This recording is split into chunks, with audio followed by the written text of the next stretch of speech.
Hey, what is up, everybody? This is Stevie Breach coming to you here today. We've been asking for this for 20 years, and we're finally going to get it. Honestly, it's thanks to NXT. We haven't, really been given anything this huge from the WWE main roster in a long time, but we're finally going to be getting that WCW War Games match at NXT in Houston coming up. To me, honestly, this is a really, really big deal.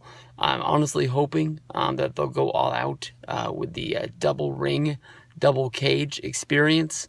The one thing that does bother me about this is that William Regal did announce this is going to be a War Games match, but this is going to be a three-way, basically, in the War Games match, which brings a lot of fingers pointing to the War Games of 1998, which was WCW versus the NWO versus the Wolfpack, where Diamond Dallas Page ended up winning War Games, where they drastically changed the rules and the way the match laid out, making it all for one and one for all, where basically everybody was going at it with each other because everybody wanted a chance to go after the title and have a shot at Goldberg's undefeated streak.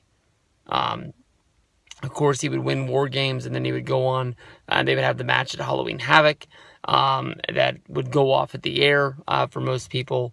But we're closing in on it. To me, honestly, I think that Triple H loved a lot of Dusty Rhodes' ideas. He loved a lot of the ideas of WCW. Vince McMahon still has that sort of divide where he is not going to put over any WCW ideas as being better than their own is one of the reasons why we have not got a War Games match to now.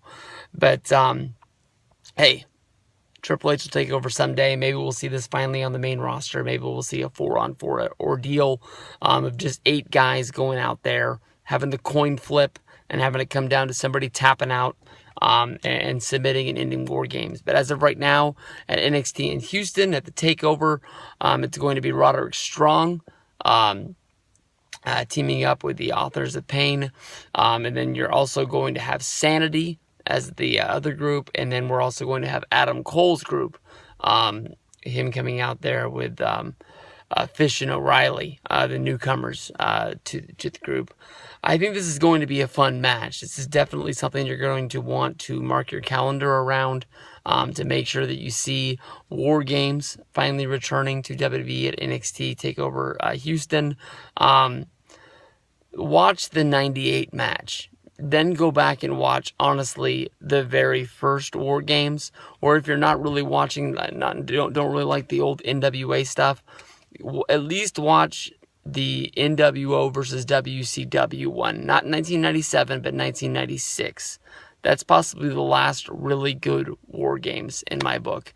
But if you have the Blu-ray of all the War Games that NWO and WCW did, just watch disc 1.